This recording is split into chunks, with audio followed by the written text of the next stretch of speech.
And when the Sabbath was past, Mary Magdalene, Mary the mother of James, and Salome brought spices that they might come and anoint him. Very early in the morning on the first day of the week, they came to the tomb when the sun had risen. And they said among themselves, "Who will roll away the stone from the door of the tomb for us?" Here we see some women who loved the Lord going to the tomb where he had been buried. I do not doubt that they are indeed walking slowly. They are in no hurry. They are taking with them spices to anoint the body of Jesus. They are not happy. They are probably very somber, perhaps crying, even perhaps weeping. They are missing something. They have missed something, and because they have missed something, they are lacking in their heart. There was somebody in the Old Testament that wasn't lacking this, and it's interesting because he had not been with the Lord. He had not been with God in the flesh. It's debatable how much he actually saw of the power of Jehovah God. In Daniel chapter 6, verse 16, and the chapter 6 is the famous story of Daniel in the lion's den. There was a new king that came and was ruler over the people of Israel who had been carried off by Nebuchadnezzar to Babylon. This king was a pretty good king overall. He had taken some men and set them over the government. Daniel was one of them. And because Daniel was faithful, because Daniel did what the Lord had asked of him throughout his whole life, and Daniel served him continually, God made Daniel prosper even more so than these other men. These other men became jealous and told the king, "Hey, you know what you should do? You should make an idol of yourself, and whoever doesn't pray to that idol for 30 days, they get to be fed to the lions." This king was weak in one area, and that was pride. He did that. And much to his chagrin, he found out later what the reason was that these men had requested this of him. He found out that they had done this to set Daniel up so that they could get rid of Daniel. This king didn't want to do it. He didn't have a choice, though, because he had set the law, and this king understood that the law wasn't going to be changed, even though he was the king. I don't know how often the stories were told to this king, whose name was Darius, of the things that Daniel had done as a young man, and some of the things that even his friends had done when they were young men. His friends had survived a fiery furnace because of their faith. Daniel had interpreted dreams that one of the other kings had had without even knowing what the dream was. And everything that Daniel did seemed to prosper. I don't know how much King Darius heard before he became king and before he had great faith in Daniel and his ability to do things, but I'm sure he heard something. I don't know how often he spoke with Daniel, but I'm sure that whenever Daniel spoke to him, Daniel said things like, "The Lord has blessed me with this. I am doing well for you, O king, because the Lord has blessed me with wisdom." Daniel's faith came through in what he did. Well, he was thrown in the lion's den because of the law that was foolishly signed by the king, and yet Daniel had broken because of his faith. So the king gave the command. They brought Daniel and cast him into the den of lions. But the king spoke, saying to Daniel, "Your God, whom you serve continually, he will deliver you."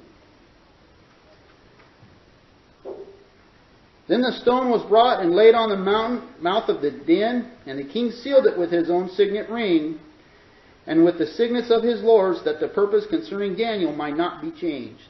The women walking to the tomb were missing something. They had missed something in their lives And because they had missed it, they were now lacking in their lives something else. So this king here, King Darius, who is not a Jew, but he believes that the God that this Jew, Daniel, serves, he is able to deliver him from a den of lions. Now this was a death sentence.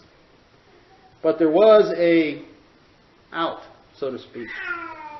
They threw Daniel in the den of the lions, and if he was going to be alive the next morning, he could be taken up out. That was the custom. If you were put in the lion's den, and you, for whatever reason, survived the night, the next morning you could be taken up, and your sentence would be commuted because they felt like their gods would justify the whole situation by putting the guilty to death through the lions.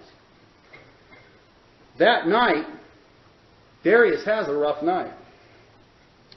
Now the king went to his palace and spent the night fasting, and no musicians were brought before him, and his sleep went from him. Then the king rose very early in the morning, and he went in haste to the den of lions. And when he came to the den, he cried out with a lamenting voice to Daniel. The king spoke, saying, Daniel, Daniel, servant of the living God, has your God, whom you serve continually, been able to deliver you from the lions? The king has something that the women walking to the tomb did not. Can you guess what that is? What is it that this king had that the women who had been with God in the flesh did not have? This king had hope. I don't know how much the king saw, but he couldn't sleep. He had the musicians leave because I don't want to hear the musicians. He couldn't eat. He stayed up that whole night worrying.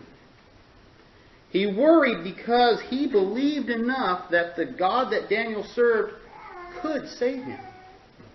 He can save you.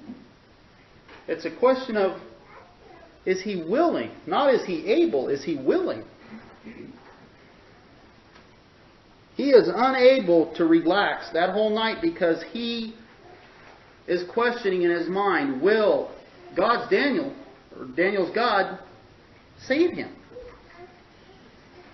He goes very early in the morning when the time of the sentence had been completed, and he runs. This is a 62 or 63-year-old man, and he's running. I can only imagine the soldiers and guards saying, hey, wasn't that the king? Where is he going? And he gets there and he cries out, have you been saved? Are you in there? Are you still alive? Has the God whom you serve continually been able to save you? Has he done you right by you? The king knew that Daniel had been somewhat wrongly and unjustly put in there. Daniel rewards the king with a cry of, O king, live forever. My God sent his angel and shut the lions' mouths, so that they have not hurt me, because I was found innocent before him. And also, O king, I have done no wrong before you. Now the king was exceedingly glad for him, and they commanded that they should take Daniel up out of the den. The next series of verses talks about how the king Darius honors God and sets laws up that the God that Daniel worships should be praised and should be acknowledged. Yet back in the passage in Mark that I read, the women are not running in haste. They're walking.